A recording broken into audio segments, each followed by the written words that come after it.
The president of Finland, Alexander Stubb, is in Ottawa to meet with Prime Minister Mark Carney, a visit Carney says comes at a pivotal time.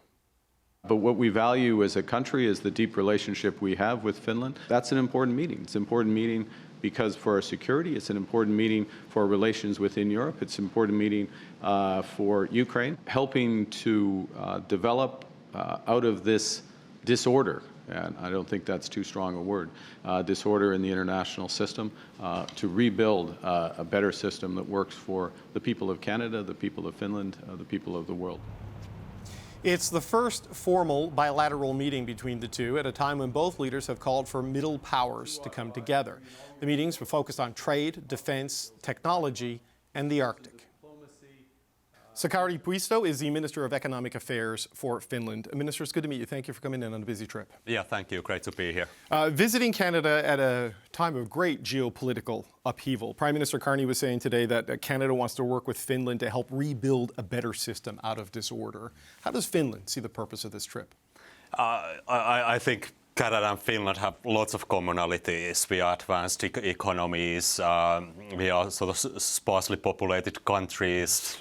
Love ice hockey, but yes, we want to become even closer in foreign and security policy and also deepen our trade relations. I think there is a lot of untapped potential in our trade, and we have lots of complementary interests, whether it's mining or advanced technologies like satellite systems, quantum, computations, or defense dual-use technologies. So.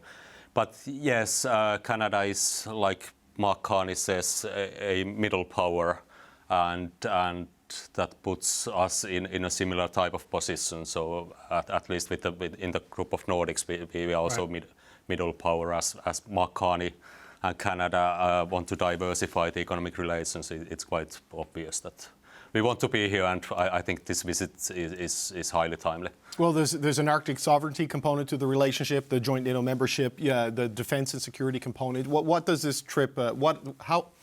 What would make this trip successful when you return to Finland to have, say, signed, sealed, and delivered for the two countries? Yeah, so we want to advance, get a closer relations in Arctic policy, in our maritime industries, tech policies, and of course share a common view in foreign and security policy. So it's all part of the mix.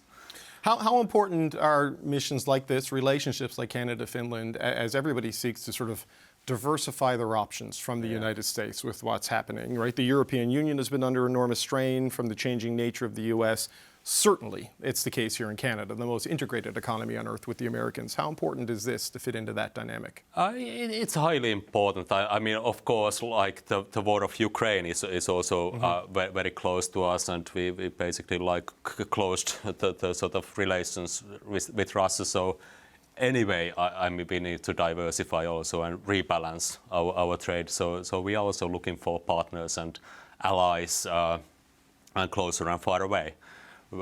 In East Asia, Japan, South Korea are becoming even more important. Here, Canada, the UK, many countries in Africa is also so very sort of obvious. Yeah. It's forced us to sort of reshape our geopolitical view, our economic view. How has the changing nature of what's happening with the U.S., what the president is saying about NATO, how is that affecting things domestically for your country? Yeah, I think we have a good bilateral relations and actually very close relations with the United States. We had during Trump's first term already, the relations were probably closer than ever, and we are having very close relations today. But of course, there's this cloud of uncertainty there, and we are, as a small country, Finland is a part of this sort of grand game anyway in world politics. So everything that happens in the world politics affects us, either directly or indirectly. We see these warnings today from the IMF that if things persist in Iran, for example, the potential for a global recession exists. We saw a trade mission from Ireland canceled to Canada this week because of fuel protests in that country. How is what's happening in the Middle East affecting Finland, and how do you see this affecting the world economy as the economic affairs minister for your country? Yeah, of course we are concerned. So especially if the situation in the Gulf area is extended, I think there's a chance of of a recession. So and I would say in a kind of with a kind of immediate view, I think we are pretty much sort of prepared in a sense of our, let's say, the security of supply or emergency measures like gasoline and so on. But the effect it might have on the global economy and can get quite severe if it drags on. So I mean, our growth in Finland has been quite modest, as it has been in Canada in recent years, so about 0.5% or so. Right. We expected about 1.5% growth for this year, and probably we need to sort of decrease the expectations because of the situation in the Gulf.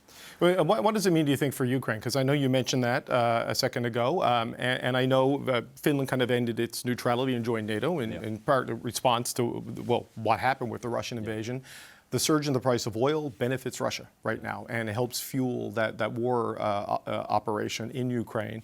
How worried are you, as someone quite close to Russia, that this enables Vladimir Putin to keep going the way he's going?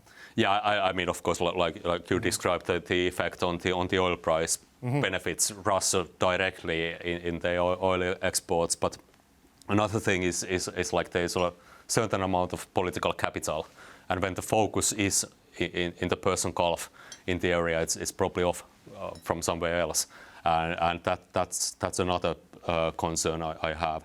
And as you mentioned, Finland has been a NATO member now for 3 years exactly. So that's one factor that is actually bringing Canada and Finland even closer together.